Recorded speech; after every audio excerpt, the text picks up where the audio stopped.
телефонную московскую я не поднимала, но когда они меня одолели, я 3 раза им сказала, и их всех отправляли на Телебукову. Но поймали меня через кредитные карты.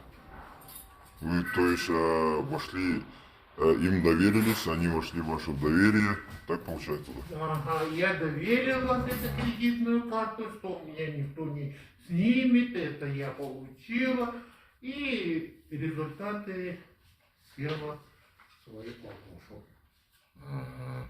Так, то есть, получается, вы раньше, несколько месяцев назад, получили видео через WhatsApp о мошенниках и мошеннических Люди, действиях. которые рассказывают, я это через WhatsApp,